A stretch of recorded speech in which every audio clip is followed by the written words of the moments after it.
era lo que estaban haciendo y demás allá en Corrientes por las inundaciones. Y desde acá yo iba desarrollando algunos formatos para que ellos pudieran desarrollar allá directamente y al mismo tiempo iba mirando más o menos cuáles eran las áreas afectadas. ¿Cómo? Muy simple. Yo no soy topógrafo, no soy geólogo ni nada de ese tipo de cosas. Pero ustedes pueden entrar, ingresar a internet, buscar un mapa topográfico de la zona y van a encontrar ni siquiera de la zona, mapa topográfico de Sudamérica, ¿sí? O mapa topográfico a nivel general. Y hay aplicaciones en donde van a encontrar los mapas topográficos de cada una de las zonas. Entonces, es extremadamente simple, no tiene ninguna ciencia. El lugar más bajo que vaya a encontrar de la zona es ahí en donde se va a inundar, ¿sí? Y el mapa topográfico usted justamente le está indicando cuál es la altura del piso de acuerdo al nivel del mar. Y yo me acuerdo que le hice más o menos un dibujo dentro del mapa y le pregunto, Pedrito, ¿esta es la zona afectada? Y me dice, sí, esa es la zona afectada. Así es más o menos la zona. Metros más, metros menos, pero esa es la zona afectada. Nosotros podemos hacer ese tipo de procedimientos sin la necesidad justamente de de tener equipos muy pesados y muy grandes.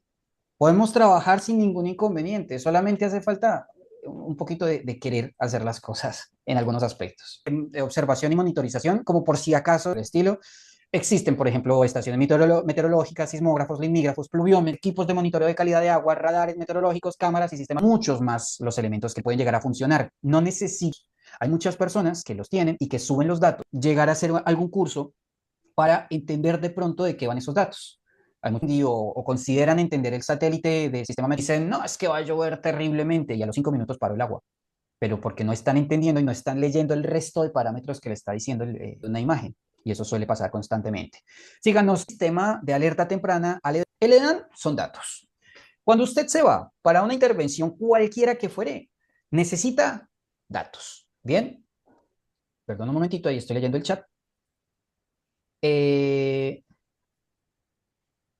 y justamente Pedrito me dice que si no tenían esa ayuda con la información que yo les brindaba, en las inundaciones se les complicaban algunos procedimientos a seguir. Gracias, Pedro, por hacérmelo. Igual en ese momento también nosotros habíamos hablado ya, son algunas cositas que nos íbamos dando cuenta que iban pasando. Bien, hablemos de la adecuación de los sistemas de alerta temprana basadas en los datos, perdón.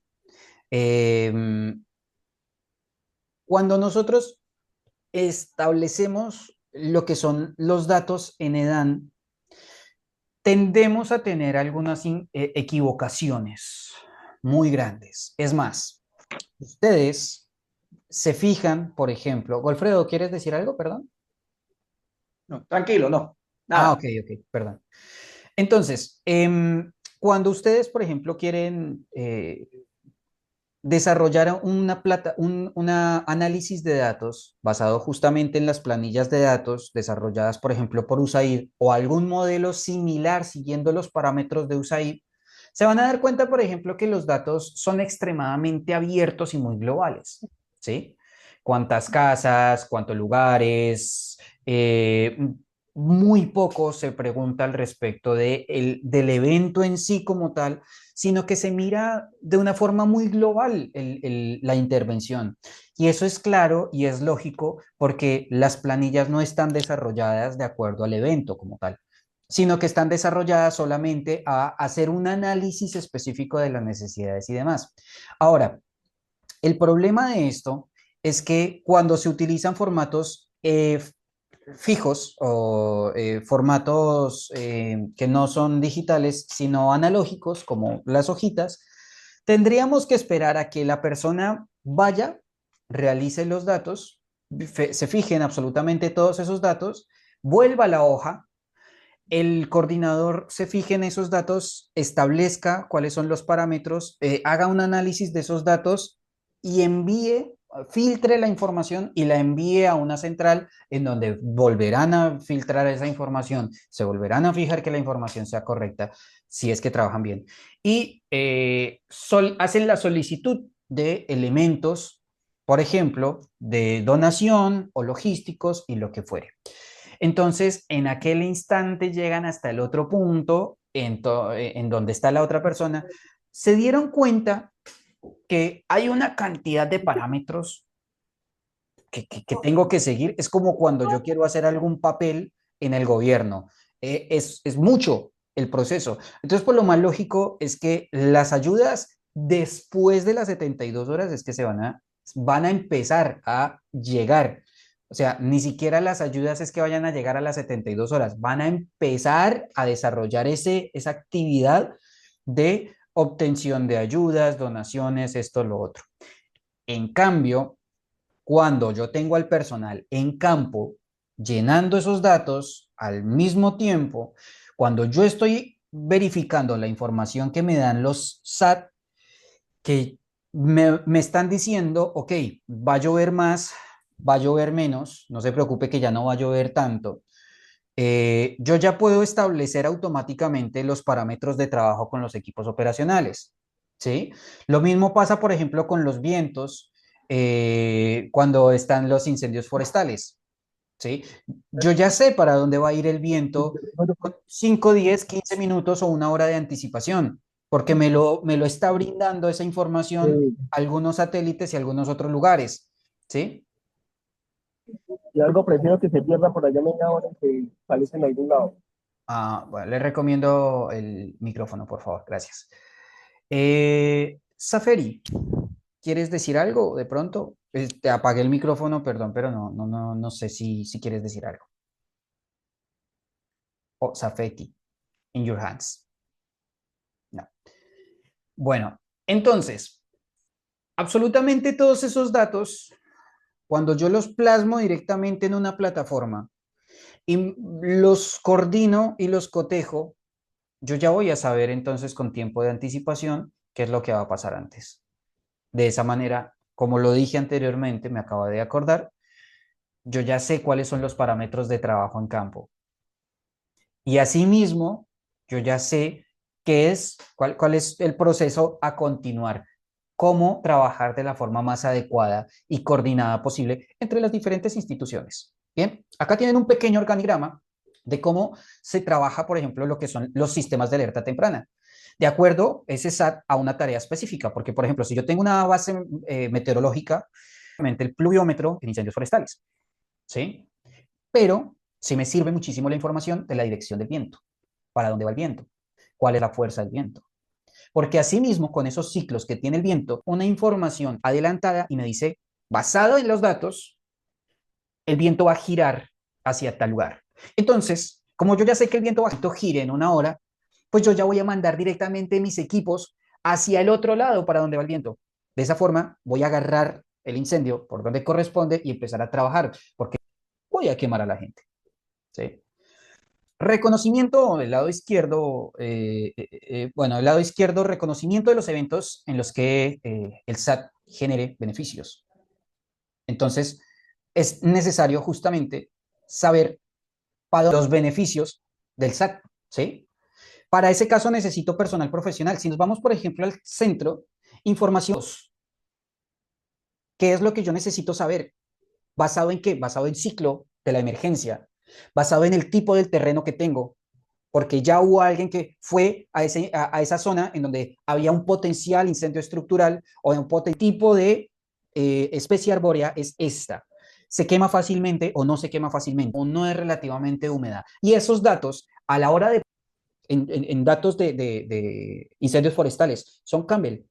Entonces, cuando yo puedo empezar a trabajar con los datos Campbell, automáticamente voy a saber cuál es el daño que yo voy a darse una propagación muchísimo más fuerte o no. ¿Vieron la fase, la importancia del riesgo? Es impresionante lo que nosotros podemos obtener de la fase previa. Y por otra, comunicar. ¿Cuáles son las herramientas más adecuadas en las cuales nosotros vamos a comunicarnos con nuestro personal? ¿Qué pasa si tenemos un sistema redundante en la comunicación? En datos. mando a mi gente con datos o con una planilla en la cual puedan descargarla. Nosotros vamos a desarrollar, a realizar una charla para desarrollar este tipo de formatos. ¿Qué es lo que tiene de bueno la plataforma de QToolbooks? Pueden descargar las planillas sin la necesidad de tener internet. Entonces, llenan las planillas sin internet y una vez que el teléfono tiene internet, automáticamente sube los datos, ¿sí? Inclusive, hoy en día existe algo llamado eSIM, que ya no son las SIM físicas, sino que un satélite. ¿Cuesta? Sí, cuesta, pero cuando usted tiene la posibilidad de gestionar los medios con empresas, con estados, con otros lugares, automáticamente usted le puede dar la posibilidad a que su personal tenga eSIM y desde cualquier parte del mundo o desde esa parte específicamente región en donde no tiene acceso al internet o en donde la antena no tiene cobertura, va a tener cobertura directamente de un satélite en donde va automáticamente a tener datos. Entonces, por ese lado, no se va a quedar incomunicado, sino que tan pronto su personal suba la información, automáticamente usted tiene los datos. Y si los tiene bien triangulados en el sistema, en el Cubo Toolbox, basado en las analíticas, ya va a saber específicamente cuáles son las afectaciones, cuál es la cantidad de personas afectadas, cuál es el nivel de la vulnerabilidad, cuál es la escala de probabilidades de ocurrencia, cuál es el índice de vulnerabilidades, cuál es todo, ¿sí? Cuando pueden trabajar de manera remota en cualquier sitio, valga la redundancia, remoto. El tipo de información suministrada y las herramientas de lectura, ¿sí? Voy a mirar justamente cuál es la herramienta que lee, que cataloga, que segmenta y que me da la información, ¿sí? Y eso a mí me permite, me va a diagnosticar y puedo decir, la situación va muy mal, ¿sí? O la situación de seguir así va a ser terrible. Lo que sucedió, por ejemplo, en Valparaíso, que no se previó, que no se generó algo previo, ¿sí? O que no se previó, lo que sucedió en Valencia, lo que sucedió se me olvidó esta ciudad en Estados Unidos. Tienen ese ejercicio en EDAN Operaciones. Obtener un panorama adecuado, un panorama absoluto.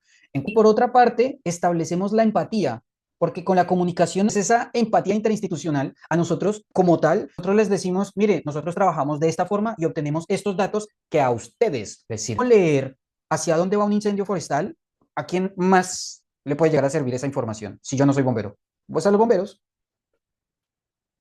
Eh, Sí, Kelvin, justamente el incendio de Paradise, el que se quemó por el incendio forestal por la caída de una línea eléctrica. Exactamente. Gracias por recordarme. Bien, por otra parte tenemos el tema del empalme de la información desde del centro, el trabajo conjunto, que como ya lo dije anteriormente, va muy ligado directamente a la parte de la empatía. Cuando yo trabajo conjuntamente y soy empático con los demás equipos, pues lo más lógico es que voy a tener como resultado la forma de trabajar de la forma adecuada con todos y cada uno de los miembros de los otros equipos. La interoperabilidad con otro SAT. Si yo tengo un SAT, una base meteorológica en un lugar y 20 kilómetros hay otro SAT que me está dando información quizás que complementa la que yo tengo de esta base meteorológica, que eso es justamente lo que hacen los sistemas de servicio meteorológico y del Windy y de todas estas plataformas. Hacen una triangulación porque no tienen cada 10 kilómetros o cada 1 kilómetro una base meteorológica. Entonces, ¿qué dicen? Bueno, si en este punto tengo 10 kilómetros de vientos de velocidad hacia el norte y más al norte tengo 5 kilómetros de velocidad en el viento y la Tierra es completamente plana, pues lo más lógico es que en X tiempo, de acuerdo a la velocidad del viento y de acuerdo a la distancia, allí puedo llegar a tener 12 kilómetros por hora, ¿sí? Entonces, hace una triangulación y le van a decir, en este lugar, en esta zona, tenemos vientos, dirección tal con tal, a X velocidad, ¿sí? Cuando usted utiliza un solo sistema, se está quedando sesgado porque no tiene la posibilidad de ver desde otros puntos. Si usted se centra solamente en lo que es, le dice el Windy, que puede llegar a tener algún error y no se fija, por ejemplo, en lo que le dice el Sistema Meteorológico Nacional de su región, que le puede estar diciendo otra cosa o que usted se puede estar dando cuenta de otra cosa en el Windy, entonces ahí es en donde tenemos quizás que nivelar absolutamente toda la información. Y esto me permite a mí al mismo tiempo llegar a tener análisis predictivos un poco más exactos. Cuando tengo interoperabilidad, trabajo del empalme entre diferentes SAT, cuando tengo el convenio con otras instituciones con los cuales trabajamos de una forma empática, pues mis datos predictivos van a ser muchísimo más exactos. Y esto justamente genera que los procesos operacionales sean simbióticos. O sea, que EBASA pueda trabajar directamente con Protección Civil, que pueda trabajar con bomberos, que pueda trabajar con Cruz Roja, porque tenemos algo para darles. Y ellos necesitan también de eso, así como ellos también nos pueden llegar a colaborar a nosotros en algún sentido. Por eso justamente, y ustedes en el video de ingreso, se dieron cuenta que nosotros trabajamos muchísimo todo lo que tiene que ver la segunda línea. La segunda línea es ese nivel de apoyo o ese sistema de apoyo que puede llegar a entonces en donde es difícil llegar a trabajar, ¿sí? Inclusive, los bomberos pueden llegar a necesitar hidratarse, ¿sí? No por el hecho de que tengan los camiones con agua significa que se puedan tomar esa agua. O no porque sea solamente agua, ya van a estar bien. Porque al frente del fuego, el cuerpo y el dinamismo corporal es una cosa loca. Entonces pierde proteínas, vitaminas, finalmente. Y especialmente cuando tienen 72 horas de trabajo al frente, de que descansen. Darles ese espacio en donde se puedan volver a alimentar sin ningún problema. Los bomberos les están ayudando a ustedes colabórenles también a los bomberos. ¿Con qué? Con comida, con frazadas, con algún lugar para poderse quedar, con algún centro de operaciones, con energía, en las que, y yo creo, se hicieron o hacen parte de los equipos de bomberos seguidas en un incendio forestal sin que nadie les lleve absolutamente nada y volver cansado, hecho, con la satisfacción del deber cumplido, entre comillas. Pero hubiese sido quizás un poquito mejor, más rápido, más organizadas instituciones le hubiesen podido ayudar. ¿Y cómo le hubieran podido ayudar? Con SAT. Bien. La potenciación de daños y los nuevos niveles de impacto. Miren, y en este caso sí hago un poquito. Cuando los riesgos se potencian, lo que yo les dije al principio, ¿qué pasaría si caen 120? ¿Qué pasaría si caen 100? ¿Cuáles son los efectos? ¿A cuántas personas puede llegar a afectar? ¿Qué tan grande? ¿Cuál es la magnitud del evento? Ahí es justamente esa la información que yo necesito obtener. Bien, y cuando yo puedo dar muchísimo más rápido para evacuar a las víctimas y para saber qué es lo que va a pasar. Sí, no se hizo en Valencia, no se potenciaron los daños, no se potenció el riesgo. Eh, lo que les acabo de decir, por ejemplo, en datos cíclicos, ¿sí? En el lado izquierdo tenemos una intervención o un lugar o una zona en donde llueve 130 milímetros, 2 horas continuas, siendo la situación más compleja de la época en materia hídrica. Y después, en el 2233, por allá bien lejos, en la misma ciudad llueven 160 milímetros, 1 hora continua, siendo la situación más compleja en la misma temporada. O sea, es un riesgo cíclico en materia hídrica, marcando un nuevo margen. Si la gente en Valencia dice, ok, nos pasó una vez, pero no nos va a volver a pasar. Imagínense el error tan grande y tan bizarro que sería eso. Y estoy completamente seguro que va a pasar. O gente de zonas alternas dice, ay, pobrecitos lo que sucedió en Valencia, ¿no? Terrible. Menos mal que aquí nunca va a pasar. Ese sería un error de facto. Y el problema justamente es el pensar que eso a nosotros no nos puede llegar a suceder. Aquí, por ejemplo, tenemos algunos datos justamente en lo que es, por ejemplo, daños en materias en tema hídrico. Bien, por ejemplo, recomendamos no tomar los datos, estos datos que ustedes están viendo acá, como una referencia principal, sino que lo utilicen como algo que les puede llegar a ayudar y abrir un poquito los parámetros de lo que es la potenciación de daños y demás. ¿Listo? En el nivel 1, por ejemplo, el agua no supera los 20 centímetros. Bien. Por tanto, no supera la altura de la pantorrilla de un adulto, ¿sí? El nivel 2, el nivel de agua entre los 20 y los 40, ¿sí? Referencia específica es que supera la altura de una vereda, ingresa a las viviendas superior a la altura de la rodilla de un adulto. ¿Por qué pongo estas referencias? Porque cuando ustedes, por ejemplo, estén desarrollando el Cubo Toolbox o las planillas de datos, si ustedes ponen, por ejemplo, desarrollan una planilla de datos, de obtención de datos, y esta planilla no tiene como una referencia que le indique a la persona, porque puede que la persona nunca haya hecho un ENAN en su vida. Entonces, por tanto, no sepa cuál es la escala específicamente que debe tomar. Si yo le digo nivel 1, nivel 2, nivel 3 o nivel 4, la persona, si no tiene ninguna referencia, pues va a decir, no, pues me llega hasta las rodillas. Yo digo que nivel 2, ¿sí? Me supera, me llega hasta las rodillas, pero allí abajo está más inundado. Yo digo que esto es nivel 1.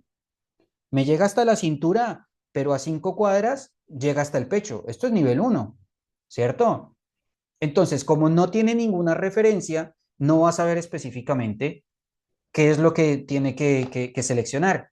En cambio, cuando yo le doy la referencia específica y le digo, ok, el nivel 1, el agua no supera los 20 centímetros, o sea, como referencia, no supera la altura de una vereda. Aquí en Buenos Aires, por ejemplo, ¿sí? La vereda tiene 15 a 20 centímetros. Entonces, como no supera esa altura de la vereda, está agua de cordón a cordón, ya está. No es tan alta la altura, por así decirlo. Valga la redundancia. Nivel de agua entre los 20 y los 40. La referencia supera la altura de la vereda, ingresa a las viviendas, porque como ya superó el nivel del cordón, entonces empieza a entrar el agua a las viviendas que están al mismo nivel del cordón. Y la altura es superior a la rodilla de un adulto, ¿sí? Una acera, exactamente. Sí, perdón. Una acera para Colombia, Venezuela. Eh, entonces, ya ahí estamos hablando que supera la altura de un adulto. ¿Por qué de un adulto? Porque comúnmente el adulto latino tiene una altura similar entre los 60 y 1,60 y 1,80 de altura de estatura. Por tanto, de todo el cuerpo, serán 2, 3 centímetros que difiera de la altura entre las rodillas, ¿sí?